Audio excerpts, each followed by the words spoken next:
കുടുംബം കലക്കുന്ന ഒരു love track കളിച്ച ജാസ്മിനെ, അതായത് ജബ്രി കോംബോ യഥാർത്ഥത്തിൽ റിയൽ ലൈഫിൽ ജാസ്മിൻ്റെ ഒരു വരാനിരിക്കുന്ന കല്യാണത്തിന് മുടക്കമുണ്ടാക്കുന്ന രീതിയിലേക്ക് കാര്യങ്ങൾ പോയപ്പോൾ അത് മുടങ്ങാതിരിക്കാൻ ജാസ്മിൻ്റെ കുടുംബം പല രീതിയിൽ ശ്രമിച്ചു. അത് ആദ്യമേ ഒരു ഫോൺ കോൾ വിളിച്ച് കാര്യങ്ങൾ പറഞ്ഞിട്ട് ജാസ്മിൻ അത് നിസ്സാരമായി തള്ളിക്കളയുന്ന രീതിയിലാണ് പിന്നീടും ആ കോംബോ തുടർന്നു. അപ്പോൾ പിന്നെ വൈൽഡ് കാർഡായിട്ട് കയറിയ സായിയെ സമീപിച്ച് സായിയെ കൊണ്ട് ഈ പുറത്തെ ആ കുടുംബത്തിൻ്റെ ആ വികാരം അല്ലെങ്കിൽ പുറത്തെ ആ നെഗറ്റീവായിട്ടുള്ള കാര്യങ്ങൾ ജാസ്മിനെ അറിയിക്കാനുള്ള ശ്രമവും നടന്നു എന്നതാണ് ഇപ്പോൾ സിബിനും ആര്യയും ലൈവിൽ വന്നപ്പോൾ പറഞ്ഞത്.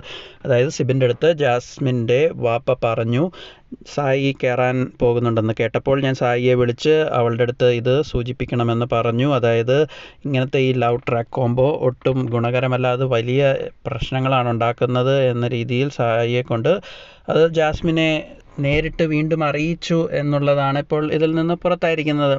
ഒരു കാര്യം നമുക്ക് പറയാം, ഈ ഏറ്റവും മികച്ച സമ്മർദ്ദത്തിലൂടെ ജാസ്മിൻ കടന്നു പോകുന്നു എന്ന് പലർ പറയുമ്പോഴും യഥാർത്ഥത്തിൽ ഏറ്റവും സമ്മർദ്ദത്തിലകപ്പെട്ടത് ജാസ്മിൻ്റെ കുടുംബം തന്നെയാണ്. അപ്പോൾ മകള് അകത്ത് കളിച്ച തെറ്റായ ഗെയിം, അതായത് റിയൽ ലൈഫിലെ ഗെയിം, അത് തിരുത്താൻ വേണ്ടി റിയൽ ലൈഫിൽ ഗെയിം കളിക്കേണ്ട ഒരു അവസ്ഥയിലെത്തിപ്പോയിരിക്കുകയായിരുന്നു നമ്മുടെ ജാസ്മിൻ്റെ ഫാദർ ജാഫറിക്ക. അപ്പോൾ സിബിൻ പറയുന്നത്, എന്നോട് ജാഫർ അങ്കിൾ പറഞ്ഞു, അതായത് സായി കയറുന്നുണ്ടെന്ന് കേട്ടപ്പോൾ ഞാൻ സായിയെ വിളിച്ചിട്ട് ഇങ്ങനെയൊക്കെ ജാസ്മിനോട് സൂചിപ്പിക്കണമെന്ന് പറഞ്ഞു. അപ്പോൾ അങ്ങനെയൊക്കെ പറഞ്ഞ് അവസാനം ജാസ്മിൻ അത് കേട്ട് ഷോക്കാവുന്നുണ്ട്, ഒരു പരിഭ്രമമൊക്കെ ഉണ്ടാവുന്നുണ്ട് കുറച്ച് ദിവസത്തേക്ക്. പിന്നെ ജാസ്മിൻ സായിയെ നോമിനേറ്റ് ചെയ്തു, പുറത്തെ കാര്യങ്ങൾ വന്ന് പറഞ്ഞു എന്നൊക്കെ പറഞ്ഞപ്പോൾ അത് തനിക്ക് ഒട്ടും ഇഷ്ടപ്പെട്ടില്ല എന്ന് ജാഫർ അവിടെ സിബിനോട് പറയുന്നതായിട്ട് തമാശയോടെ പറയുന്നുണ്ട്. അപ്പോൾ ഇങ്ങനെയൊക്കെയാണ് കാര്യങ്ങൾ സംഭവിച്ചുകൊണ്ടിരിക്കുന്നത്.